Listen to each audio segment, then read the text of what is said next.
Muy bien, buenas tardes amigos. Vamos a comenzar el segundo bloque del día. Ya vimos en la clase número 2 etiquetas para organizar, la estructura básica, ¿se acuerdan? Y las etiquetas para las secciones, header, nav, article, etc. Ahora vamos a hablar de agrupación de contenido, es decir, las etiquetas de agrupación de contenido te permiten eso, agrupar información en bloques de contenido. Y de eso vamos a hablar ahora. En primer lugar, hablemos de las listas. Recuerden que HTML es un lenguaje de marcado. Lo que hace HTML es marcar distintos elementos en la página. Entonces, las listas lo que sirven es para enumerar. Por ejemplo, un caso muy clásico de listas sería una lista de tareas. Comprar el pan, pasear al perro, ir al dentista, hacer la compra en el mercado, etc. ¿Sí? Esa es una lista. Las listas pueden tener dos elementos, los elementos UL o los elementos OL. Todos los nombres de las etiquetas vienen de palabras. Entonces, UL es unordered list, que significaría lista no ordenada o lista desordenada. Y OL viene de ordered list, que sería lista ordenada. LI viene de list item. Lo mismo que tienen acá, ítem de lista. List item. Entonces, ¿qué cosa es una lista? Un conjunto de elementos que están relacionados, que es una enumeración. Por ejemplo, estudiantes que asistieron al curso y hacemos una lista y ponemos sus nombres. ¿Me entienden? Eso es una lista en pocas palabras. Y en HTML se indica así. UL para las no ordenadas y OL para las ordenadas. Cuando pasemos al momento de código me van a entender mejor esto. ¿Ya? Y las listas pueden anidarse. Es decir, miren cómo aquí, esta sección, tiene una lista OL dentro de un ítem de lista. Es decir, podemos tener una lista de nivel principal y tener sublistas. De hecho, así es como se hacen los menús de navegación en las páginas web.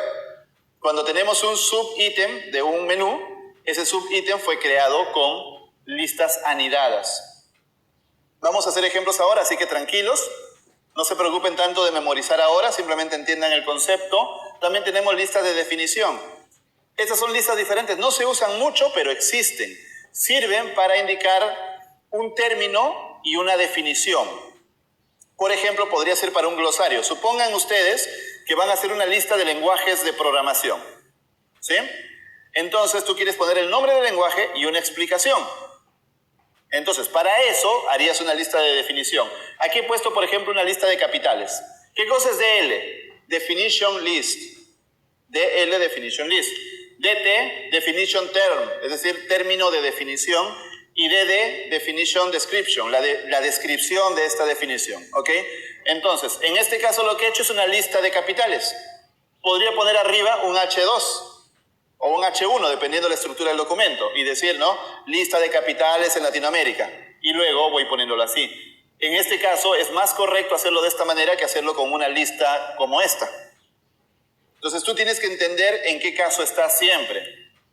Nuevamente, vamos a pasar luego al código para que ustedes lo entiendan mejor.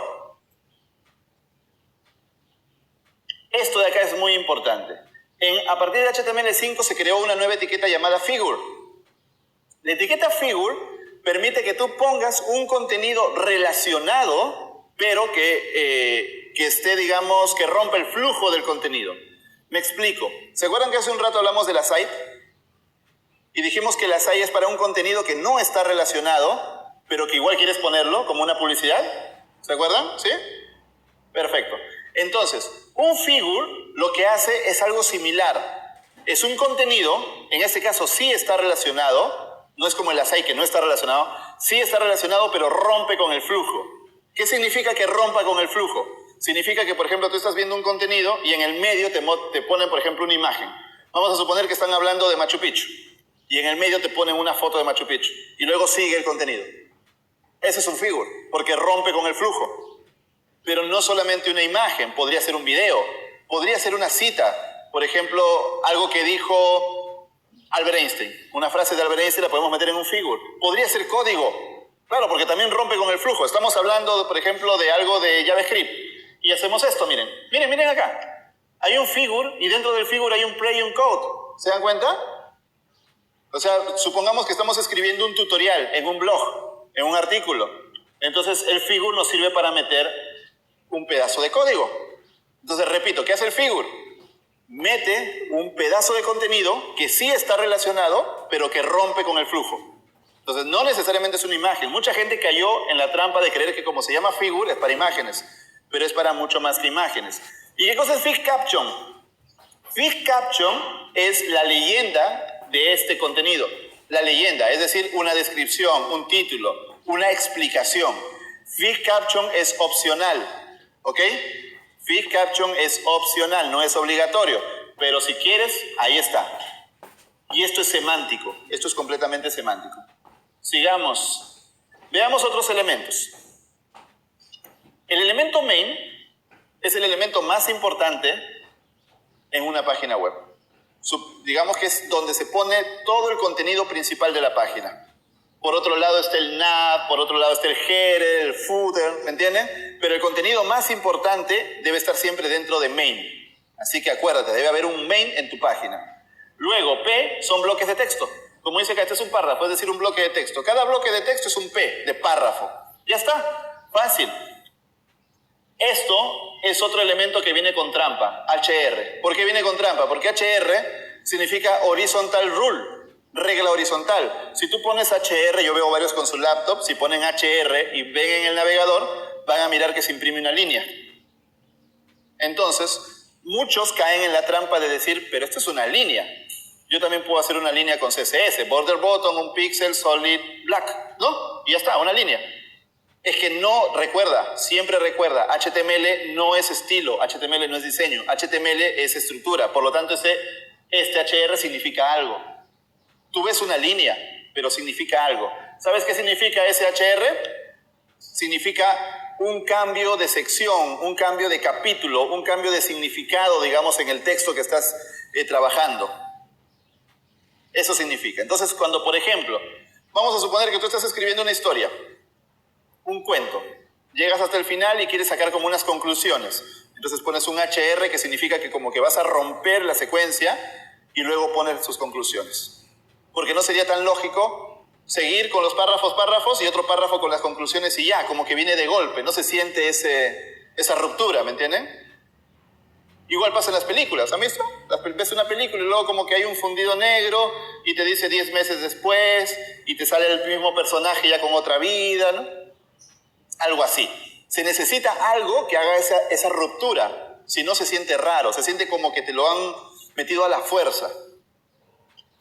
Pre, esto lo vamos a ver ahorita en el ejemplo de código, pero pre significa preformateado. Preformateado significa que el navegador va a tomar como esté el contenido. ¿Por qué? Porque el navegador siempre ignora saltos de línea, el navegador ignora espacios. El navegador normalmente imprimiría esto en una sola línea y no ignoraría todos estos espacios que ven por acá. Pero con pre los respeta. Nuevamente vamos a hacer un ejemplo en un momento. Y block quote se usa para citas. Suponte que vas a citar una frase famosa de un personaje. Pones block quote. O también vas a destacar algún elemento de tu propio contenido. ¿Han visto que, por ejemplo, revistas o periódicos tienen la costumbre de que están escribiendo y un pedazo del mismo artículo lo resaltan? ¿No? Ponen como un cuadro y resaltan un pedazo del mismo artículo. En ese caso usarías la etiqueta block quote. Y por último, el elemento div. Este elemento es uno de los más incomprendidos de HTML. ¿Por qué? Porque está en los dos extremos. Gente que tiene algo que le llamamos en son de broma divitis, que es meterle div a todo. Div. No pones P, no pones H1, no pones section, no pones article. Pones div. Eso está completamente mal. Y gente que se va al otro extremo diciendo que ya no se debe usar nunca div. Los dos están mal. ¿Qué cosa es div? Div es una etiqueta que no significa nada. Es curioso, porque en HTML se supone que todo significa algo, ¿sí o no? El P significa algo, el UL significa algo, el HR significa algo, todo significa algo. Pero hay dos etiquetas que no significan nada en HTML, div y spam. No significan absolutamente nada. Están hechas simplemente para hacer contenedores, para que luego tú puedas manipular por JavaScript o por CSS, ¿ya? pero no significan nada. Son solo contenedores que no tienen ningún significado en HTML. Por ejemplo, miren este código. Este código es para imprimir un usuario. Miren, está Alexis Lozada y su foto. Digamos que yo estoy poniendo una aplicación donde pongo todos mis usuarios y cada uno de estos usuarios va a tener una clase div, va a tener un contenedor div con la clase user. Esa clase se usa para CSS.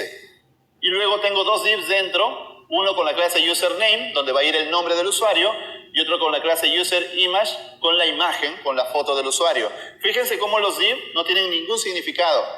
¿Lo ven? Es solo para que luego yo por CSS le ponga estilos y lo diseñe bonito, como una tarjeta, con su foto por un lado, el nombre por otro. ¿Bien? Pero la pregunta que tú debes hacerte siempre cuando hagas HTML ¿es correcto usar un div o hay una etiqueta de HTML que lo haría mejor? Si la respuesta es que hay una etiqueta que lo haría mejor, por ejemplo, tú analizas y dices, esto debería ser un header también, tal vez. Esto tal vez debería ser un article. Entonces cámbialo. Pero tú debes realmente hacerte ese cuestionamiento, debes hacértelo a ti mismo. ¿Está bien un div o no? Porque también, repito, hay gente que en vez de poner main pone div. En vez de poner article pone div. Pone div para todo y ese es el extremo. Y hay gente que dice que el div nunca se debe usar y terminan poniendo acá article, section y ya también como que es irse al otro extremo, ¿no? Si solamente lo vas a usar para CSS o JavaScript, usa div y nada más. Listo, y eso es todo. Vamos al código. Si tienen alguna pregunta, aprovechen ahorita mientras vamos abriendo el editor de código.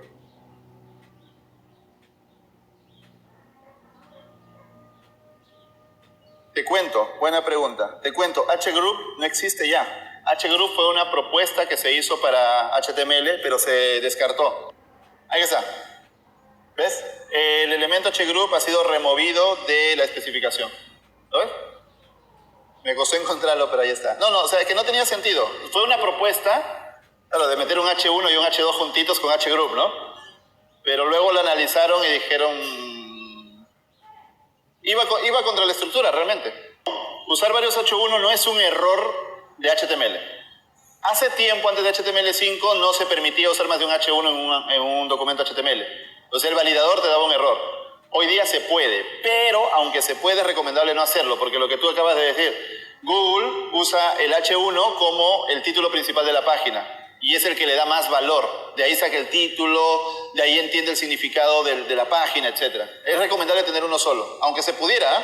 Tú en cada artículo podrías poner H1, en cada artículo, y está bien, pero en SEO afecta. Ahora, una cosa es importante. La W3C dice que si tú necesitas un subtítulo, uses un P.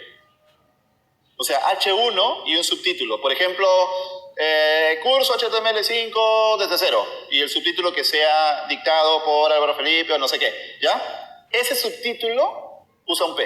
Eso es lo que dice la especificación. No uses un H2 y los metas en HGroup. Eso nunca funcionó. Fue baneado de la especificación.